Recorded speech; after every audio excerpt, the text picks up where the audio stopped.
Touring talkies ரசிகர்களுக்கு வணக்கம். வாங்க லென்ஸ் நிகழ்ச்சிக்கு போகலாம்.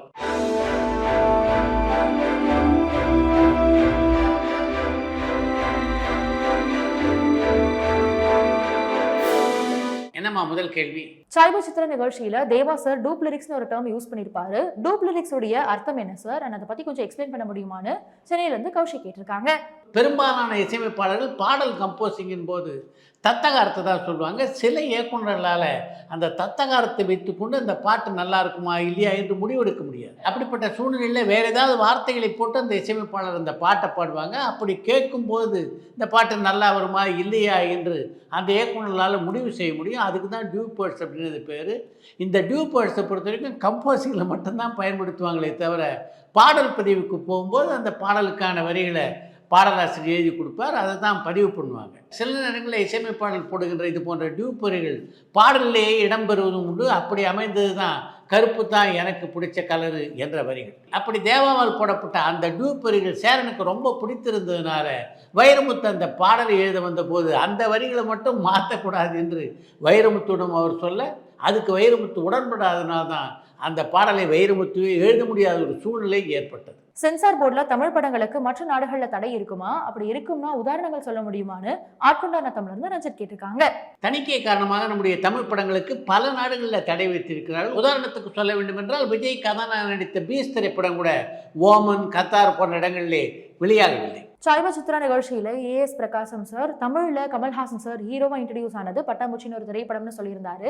ஆனா நீங்க கமல்ஹாசன் சார் ஹீரோவா இன்ட்ரடியூஸ் ஆனது உணர்ச்சிகள் திரைப்படம்னு சொல்லியிருந்தீங்க. இதுல எது சார் உண்மைன்னு சென்னையில இருந்து கௌஷிக் கேட்டிருக்காங்க.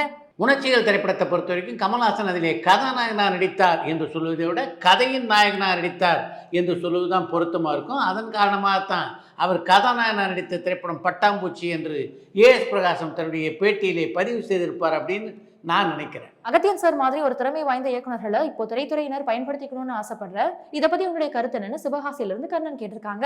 உங்களுடைய எண்ணம் தான் என்னுடைய எண்ணமும். அகத்தியனை போல பல திறமைசாலிகள் இன்றைக்கு தமிழ் சினிமா உலகினரால் பயன்படுத்தப்படாமல் இருக்காங்க. அவங்களுடைய திறமைகள் எல்லாம் அவங்க பயன்படுத்திக்கணும் அப்படின்னு தான் நானும் ஆசைப்படுறேன். ஆனால் உங்கள் பேச்சையும் என்னுடைய பேச்சையும் எத்தனை பேர் கேட்குறாங்க? Lyricist Na Muthukumar sir and Vaali sir மாதிரியானவங்க இல்லாததுனால இப்போ நல்ல பாட்டுக்கு பஞ்சம் இருக்க மாதிரி நான் நினைக்கிறேன். இது உண்மைதானான்னு சென்னையிலேருந்து சந்திரகுமார் கேட்டிருக்காங்க. வாலி, முத்துக்குமார் ஆகிய இருவரும் இல்லாதனால தான் நல்ல பாட்டுக்கு பஞ்சம் அப்படின்றத முழுமையாக நான் ஏற்றுக்கொள்ள மாட்டேன். அப்படிப்பட்ட ஒரு காட்சிகளை நம்முடைய இயக்குனர் உருவாக்குறதுல நல்ல காட்சிகள் அமைந்தால்தானே நல்ல பாடல்கள் பிறக்கும். சார் ஒரு திரைப்படத்துல ஹீரோ எத்தனை நிமிஷம் தோன்றினா அது கேமியோ ரோல்னு பெங்களூர்ல இருந்து சத்யசீலன் கேட்டிருக்காங்க. இதுக்கெல்லாம் தனியாக விதிமுறைகள் கிடையாது. அந்த படத்தினுடைய இயக்குனர் நினைத்தார் என்றால் அந்த ஹீரோ எத்தனை நிமிஷம் நடிச்சிருந்தாலும் அதை கேமியோ ரோல் என்று போடலாம். நடிகர் சந்தானத்தோட வடக்குப்பட்டி ராமசாமி திரைப்படம் ரசிகர்கள் மத்தியில எப்படிப்பட்ட வரவேற்பு பெற்றிருக்குன்னு பாலக்கோடுல இருந்து சங்கர் கேட்டிருக்காங்க. சந்தானம் நடித்து சமீபத்திலே வெளியான திரைப்படங்களில் வடக்குப்பட்டி ராமசாமி நல்லதொரு வரவேற்பை ரசிகர்கள் மத்தியிலே தொடர்ந்து பெற்றுக்கொண்டிருக்கிறது. மணிரத்னம் சாரனுடைய எல்லா சினிமாட்டோகிராஃபர்ஸும் பெரும்பாலும் மற்ற மொழி திரைப்படங்கள்ல ஒர்க் பண்ணிட்டு தான் இவர்கிட்ட ஒர்க் பண்றாங்க. இது தற்செயலா நடக்கிறதுக்கு வாய்ப்புகள் மிக மிக குறைவு. இதுக்கு காரணம் என்னவா இருக்கும்னு நீங்க நினைக்கிறீங்கன்னு பாண்டிச்சேரியில இருந்து பெருந்தவன் கேட்டிருக்காங்க. நீங்களே ஒரு விஷயத்தை சொல்லிவிட்டு அது தற்செயலாக அமைந்திருப்பதற்கான வாய்ப்பு மிக குறைவு அப்படின்னு சொல்லியிருக்கீங்க. என்னுடைய பார்வையில் அது தற்செயலாக அமைந்ததாக தான் நான் நினைக்கிறேன். லால் சலாம் திரைப்படத்தினுடைய ஆடியோ லான்ச் நிகழ்ச்சியில ரஜினி சார் பேசினது நீங்க பாத்தீங்களா? மத நல்லிணக்கம் அண்ட் அதை வச்சு பண்ற அரசியல் பத்தி அவ்வளவு பேசியிருந்தாரு. ஆனா திரும்பவும் மீடியாக்கள் காக்கா கழுகு கதையை பத்தியே பேசுறதுக்கான காரணம் என்னன்னு மட்டக்களப்புல இருந்து மயூரன் கேட்டிருக்காங்க. மீடியாவை பொறுத்த வரைக்கும் யார் எந்த விஷயத்தை பேசுகிறார்கள் என்பதில் கவனம் செலுத்துவதை விட எந்த விஷயத்தை போட்டால் மக்கள் உடனடியாக பார்ப்பாங்க, எந்த செய்தி அழகான தலைப்பு செய்தியாக மாற்றலாம், இதில் தான் அவருடைய கவனம் முழுமையாக இருக்கிறது. அதனால்தான் எல்லா கலைஞருடைய பேச்சும் பார்த்திங்கன்னா அவர்கள் என்ன பேசுகிறாங்களோ என்ன கருத்தை சொல்லணும்னு நினைக்கிறாங்களோ அது முழுமையாக வெளிப்படுத்தப்படுவதில்லை. குசேலன் திரைப்படத்துல கவிதாலயா நிறுவனம் பண்ண அதே தப்பதான் இப்ப லால் சலாம் திரைப்படத்துல லைக்கா நிறுவனமும் பண்றாங்களா? எதனால இந்த படத்தை ரஜினி சார் படம்னே ப்ரமோட் பண்றாங்க? அது பாக்குறவங்களுக்கு ஏமாற்றத்தை கொடுக்காதான்னு ஸ்ரீலங்கால இருந்து மதிஷா கேட்டிருக்காங்க. நீங்க சொல்ற மாதிரி லைக்கா நிறுவனம் நடந்து கொள்வதாக நான் நினைக்கல. முதல்லேருந்தே பார்த்தீங்கன்னா அந்த படத்தை விளம்பரப்படுத்தும் போது ரஜினிகாந்த் அந்த படத்திலே ஒரு கெஸ்ட் ரோல் தான் நடிக்கிறார் அப்படின்றத அவங்க தெளிவாக விளம்பரப்படுத்தியிருந்தாங்க. சமீப கால விளம்பரங்களில் கூட பார்த்தீங்கன்னா சூப்பர் ஸ்டார் ரஜினிகாந்த் நடிக்கும் லால் சலாம் அப்படின்னு ஒரு விளம்பரத்தில் கூட அவங்க பதிவு செய்யலை. அந்த விஷயத்தில் அவங்க மிகுந்த எச்சரிக்கையோடு தான் செயல்படுவதாக நான் நினைக்கிறேன். விவேகம் திரைப்படம் படுதோல்வி அடைஞ்சிருந்தும் அந்த படத்தினுடைய இயக்குனரான சிவாவோட விஸ்வாசம் திரைப்படத்தில் நடிச்ச நடிகர் அஜித் அவருக்கு சிறந்த பேர் வாங்கி கொடுத்த வாலி, தீனா, சிட்டிசன் ஆகிய திரைப்படங்களுடைய இயக்குனர்களுக்கு ஏன் மறுவாய்ப்பு கொடுக்காம போனாருன்னு இலங்கையிலிருந்து ரியாஸ் கேட்டிருக்காங்க.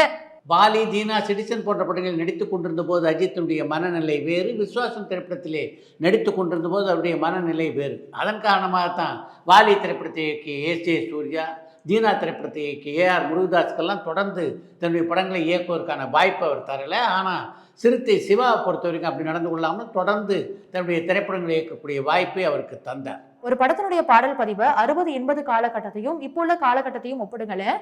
இப்போ ஒரு நாளைக்கு எவ்வளவு பாடல்கள் பதிவு பண்ணப்படுதுன்னு தோரணமலையிலிருந்து சிம்பகராமன் கேட்டிருக்காங்க.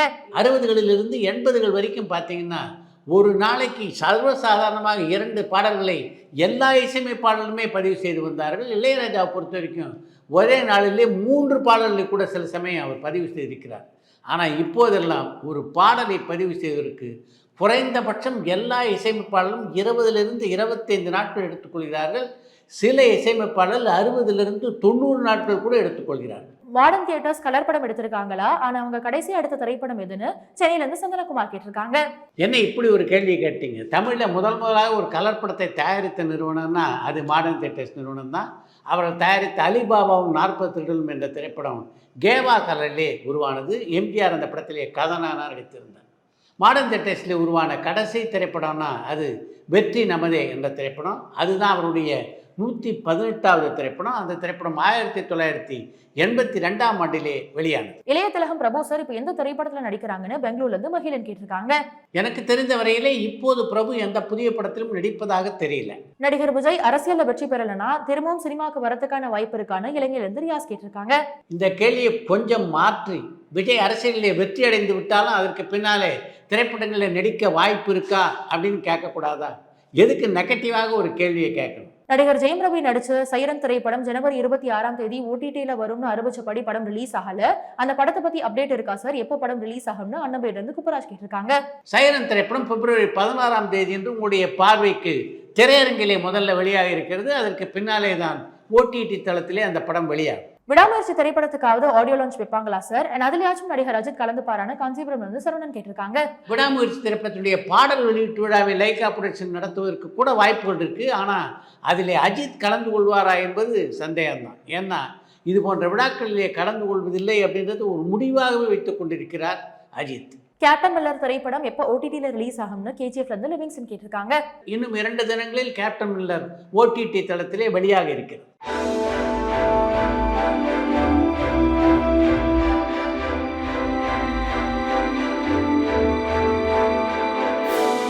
ஒரு நடிகர் மாஸ் ஹீரோவாகவும் பிரபலமாகணும்னா என்ன செய்யணும்?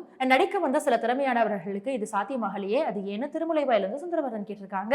ஒரு நடிகர் மாஸ் ஹீரோவாவது பிரபலமாவது ஆகிய 2மே அவர்கள் கையிலே இல்லை அப்படின்றத என்னுடைய கருத்து. அது யார் கையில் இருக்குன்னா ரசிகர்களாகிய உங்கள் கையில் இருக்கு. நீங்கள் நினைச்சாதான் ஒரு நாயகனை மாஸ் ஹீரோவாக்க முடியும், அதே மாதிரி பிரபலப்படுத்தவும் முடியும். நீங்கள் ஆதரிக்கலைன்னா அவர் எப்படி மாஸ் ஹீரோவாக முடியும், எப்படி பிரபலமான நடிகராக ஆக முடியும்? அடுத்து இன்று ஒரு தகவல்.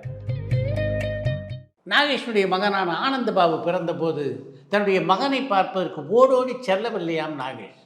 அப்போ பாலச்சந்தருடைய படப்பிடிப்பிலே தான் இருந்திருக்கிறார் நாகேஷ்.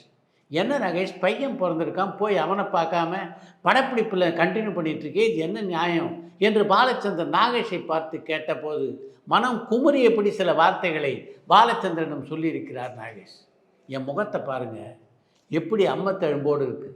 இந்த முகத்தை பார்த்து அந்த குழந்தை பயந்துடுச்சுன்னா அதனால தான் அந்த குழந்தையை உடனடியாக பார்ப்பதை நான் தவிர்க்கிறேன் என்றாராம் நாகேஷ். என்ன பேச்சு பேசுகிற நீ? உன்னுடைய அழகு எது தெரியுமா? உன்னுடைய முகத்தோற்றம் இல்லை, உன்னுடைய நடிப்பு தான்.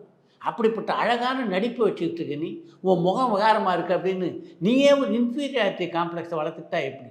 முதல்ல குழந்தையை போய் பார்க்குற வழியை பாரு என்று சொல்லி தன்னுடைய மகனை பார்க்க நாகேஷை அனுப்பி வைத்தாராம் பாலச்சந்தர். இந்த சம்பவத்தை பற்றி ஒரு பத்திரிகை பேட்டியிலே பதிவு செய்திருக்கின்ற பாலச்சந்தர் தன் மனதுக்குள்ளே எப்படிப்பட்ட துயரத்தை தேக்கி வைத்து கொண்டு அந்த மகா கலைஞன் எல்லோரையும் சிரிக்க வைத்தான் அப்படின்றதை எண்ணி பார்க்கும்போது எனக்கு ஆச்சரியமாக இருக்கிறது என்று பதிவு செய்திருக்கிறார்.